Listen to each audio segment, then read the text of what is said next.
So, how to spot the big trades that the pros miss.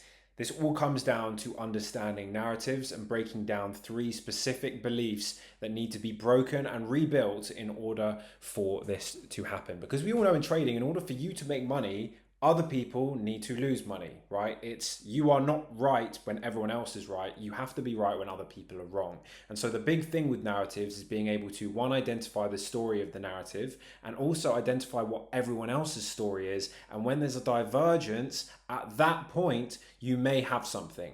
But unfortunately, that is not enough. And so I want to go into the first false belief that people have with this and the reason why most still get this wrong, even if they know instinctively, oh, narratives are really important. And that first false belief is that the earlier I see the truth, the more money I will make. That is not true. For example, you could be right about, let's just say, Microsoft having a really, really bad, few months. You can see things in the stories online that are based on reality, and you're like, okay, I can see they're going to have a really bad few months. So let's just say they start here. They could still do really, really well before you're right over here. So you're right over here, but you predicted it here. But this distance, that could be 2 years. Okay, it's an extreme example, but it could be 2 years. And so you could actually lose more and more money selling this all the way up than you've lost in any other strategy on the planet, just because you thought that just because, okay, I'm right and other people are wrong, therefore I must make money. And this is the key. Narratives aren't just about predicting. It's not just about, okay, predicting. It's about prediction and timing. So this idea is called narrative lag. It's the distance between the narrative you've identified as being true and when it actually comes to fruition. In other words, when other people believe it to be true. And so part of the reason this happens is because it takes time for stories to evolve. Stories are transpired through social media, through the media itself, through institutions, which is kind of, they tend to operate through the media. But these sorts of things. Now, we also need to understand that narratives congregate around dominant fears. And luckily, in a way, most at any one time, there's typically only one, maybe two big dominant fears that squash the rest. For example, it could be that inflation's sticky, meaning it stays high. On a company level, it could be, oh, I really don't know. Like I just feel like the new products they've launched aren't very good at the moment, or whatever. There's a dominant fear at any one time. And so understanding what this fear is really important because it acts as an anchor so that when we actually go ahead and try to understand what narratives there are, we're always relating the narrative to that dominant fear and basically saying, okay, which fear is strongest at the moment and which one is going to guide consensus more and more and more. So a clear example of this is in late 2021. Oil prices were quietly climbing because global supply was tight, but almost nobody was talking about it. Some people were for sure, but most people, the big fear headline was not surrounding this at this time. Then, when the war in Ukraine started, February 2022, which is exactly here, headlines exploded. Global energy crisis, $200 oil, so on, right? And if we look at a Google Trends chart, for example, we can see this. If we type in oil crisis as a search term, what do we see? In February, we suddenly see an explosion. Now, if we were to actually quantify this, at the peak, we got to 72. Now, that doesn't mean 72,000 or 72 million. It's just an index. So 72 in terms of what it was before all of this, on average 15. So it's about a kind of 4 to 5x, right? That's a big, big increase. Now, as that happened, yes, we then went on to see a big spike over the following 2 weeks, but quickly we didn't just begin to absorb it, we then began to go down and retrace on ourselves a little bit. And so what this essentially means is that belief always lags reality and then often overcorrects. And by the time everyone else believes that story, it's usually too late. And so this is quite a kind of big example because it's obviously slightly longer term, but the premise is still the same. Now, this applies on a macro scale with kind of macroeconomic markets, but it also applies on a micro scale with individual companies and things like this. So just wanted to show you that example. So whilst this is all doodle dandy, right, it's unfortunately not the complete picture either, which leads me into belief number two. Belief number two is that it's just one story, or each market move has only one clean narrative that I'm just going to see, identify, and that's going to be it. And unfortunately, that's not the case. In reality, stories cluster together. So narratives rarely exist on their own, and they're either going to do one of two things. You're going to have multiple stories all confirming one another or all pointing in the same direction, or you're going to have two that are butting heads with each other. They're conflicting. Conflicting stories, so unsurprisingly, create a lot of volatility and a lot of kind of up and down, chop essentially. Merging stories, especially ones that are building together, can provide some of the biggest opportunities that you will see. And depending on how many stories there are, how emotionally charged those stories there are, and how many people are watching. So I'll give you an example of each. The first one would be the AI plus productivity story plus the soft landing. So if you don't know what a soft landing is, it's the idea of essentially avoiding a recession after normally raising interest rates.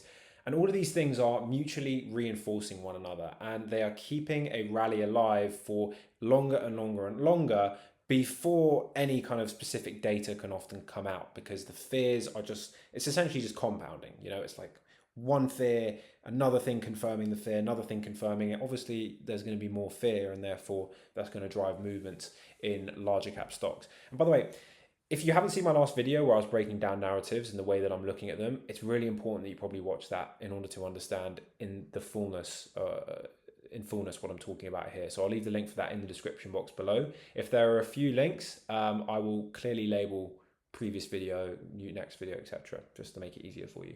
Now, an example of a conflicting story. So this would be in 2022, we had two separate stories, the energy transition versus the oil security. And don't worry if you don't know what that means, it's not that important for the point here. The idea is that conflicting stories produced violent rotations. We'd have periods up, down, up, down, up, down, very, very volatile and very, very unpredictable during that time.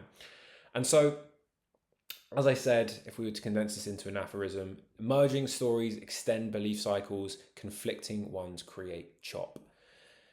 So whilst these clusters are important to understand because they can extend a story's lifetime, they can increase the magnitude and the size of these, it doesn't answer the question of why don't fundamentals just kill them sooner? And it's because price itself is keeping them alive, which brings me into belief number three, false belief, which is that when a story is wrong, it dies quickly. And also a kind of separate one, but the same false belief here, is the idea that prices are only moving based off fundamentals or fundamental narratives. There's no room for prices moving themselves. Let me explain. So George Soros is a very famous trader, amongst other things, investor, whatever. And he has this idea of the reflexivity loop. It's the idea that markets are not rational, meaning the markets are not always based on data and functioning properly. Often the herd, the crowd, can influence the movement just by seeing it. So let me give you an example.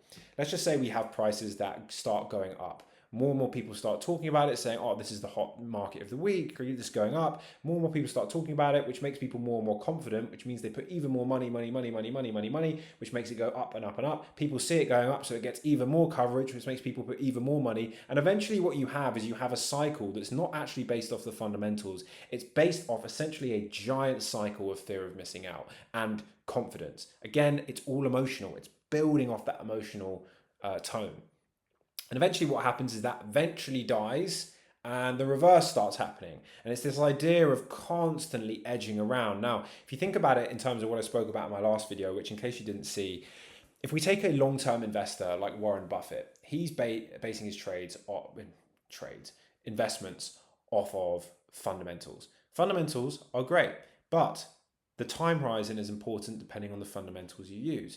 In his case, he is buying companies with the foresight of essentially keeping them for as long as possible. So decades or longer.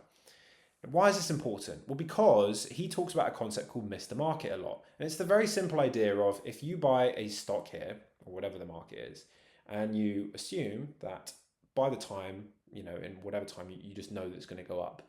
That's great because you're not worried about what happens in between. You just know that if I wait long enough and it's a good company, it's going to do its thing. Great, fantastic. But he refers to Mr. Market as how all of the randomness that we see in between. Now, don't get me wrong. There's a lot of randomness in the market. And this is not me saying, oh, everything's predictable if you learn enough. No, not everything is predictable, I don't believe. And there is a huge degree of market randomness, which is why it's so important when you're selecting your narrative, which we'll talk about another time. But it's really important to understand, because Mr. Market is essentially similar to what George Soros is talking about when we have these cycles of detaching from fundamentals, because it's the role of humans in the market. As always, as we discussed in the last video, we have the information layer. This is the data that everybody sees. But then on top of that, we have the human layer, which is where we interpret the information that we see. Why is that important? Because interpretation makes up the information. If there was no interpretation, the market wouldn't do anything, because it's just all, it would be purely mathematical. Everything would be simple. The emotions of the market are what are massive factors over the shorter time horizons. And by shorter time horizons, I'm not talking about the 1 minute chart on a intraday. I'm talking about 1 month to 2 years, that sort of time horizon. And so I'll give you some examples of reflexivity in practice. So with the AI theme in 2023, we had price strength, which validated the story that AI was really, really exploding. We had ETF flows, so money flowing in.